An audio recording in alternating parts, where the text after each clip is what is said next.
Hello guys, आपका स्वागत है एक्सपोर्ट इंपोर्ट क्लासेस में। तो आज हम देखेंगे कि pre shipment documents and post shipment documents क्या होते हैं। तो चलिए शुरू करते हैं। सो नेक्स्ट आता है what is the pre shipment and post shipment documents. तो pre shipment documents and post shipment documents क्या होते हैं? ये pre shipment documents and post shipment documents जो पूरे एक्सपोर्ट साइकिल होती है उसमें रिक्वायर होने वाले डॉक्यूमेंट्स को ही प्री शिपमेंट और पोस्ट शिपमेंट डॉक्यूमेंट्स कहते हैं। तो प्री शिपमेंट डॉक्यूमेंट्स मतलब एक्सपोर्टर को कौन से डॉक्यूमेंट चाहिए, और पोस्ट शिपमेंट डॉक्यूमेंट्स मतलब इंपोर्टर को कौन से डॉक्यूमेंट चाहिए। तो आइए देखते हैं एक्सपोर्टर्स को लगने रिक्वायर होने वाले डॉक्यूमेंट्स। तो आ जाते हैं एक्सपोर्टर्स के लिए लगने वाले रिक्वायर होने वाले डॉक्यूमेंट्स। तो प्री शिपमेंट डॉक्यूमेंट्स में कौन से एक्सपोर्टर्स को डॉक्यूमेंट्स लगेंगे? तो पहला है प्री शिपमेंट इनवॉइस, उसका ओरिजिनल कॉपी चाहिए। दूसरा होगा पैकिंग लिस्ट, उसका भी ओरिजिनल कॉपी चाहिए। तीसरा होगा एलसी ड्राफ्ट, उसका स्कैन कॉपी रिक्वायर होगा।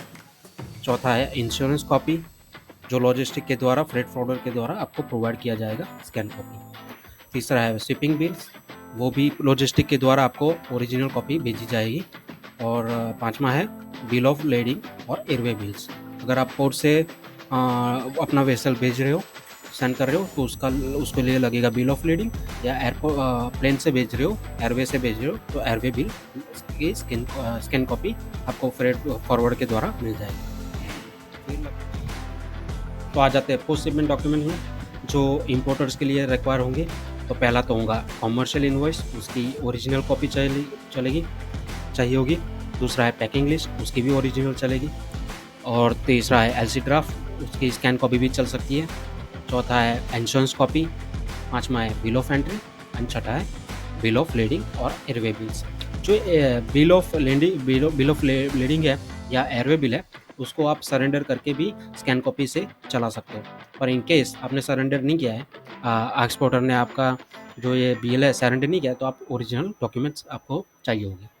तो आ जाते हैं नेक्स्ट स्टेप में, जिसमें है एज़ पर बायर और कंट्री रिक्वायरमेंट। कभी कभी बायर्स क्या करते हैं, कोई गुड्स इंडिया से मंगवा के आगे एक्सपोर्ट करते हैं, तो उनको चाहिए कभी कभी वो सामने वाली एक्सपोर्टिंग कंट्री में जो एक्सपोर्ट कर रहे हैं उस कंट्री में सर्टिफिकेट ऑफ ओरिजिन चाहिए होता है, या जब इंपोर्टर खुद इंपोर्ट कर रहा है उसको भी कभी कभी country as per country rule उसको सर्टिफिकेट ऑफ ओरिजिन चाहिए रिक्वायर होता है। तो वो ओरिजिनल सर्टिफिकेट आप एक्सपोर्टर्स को सेंड करना पड़ेगा। दूसरा है साइटो सर्टिफिकेट, तीसरा है टेस्ट रिपोर्ट। जो साइटो सर्टिफिकेट और टेस्ट रिपोर्ट है वो आपको अपने सिटी से ही आपको उसकी इन्फॉर्मेशन मिल जाएगी, कहाँ से मिलेगा।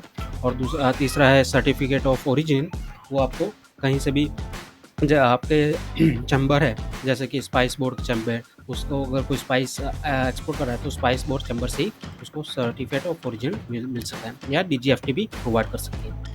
तो ये था आज का वीडियो। तो I hope you like this video.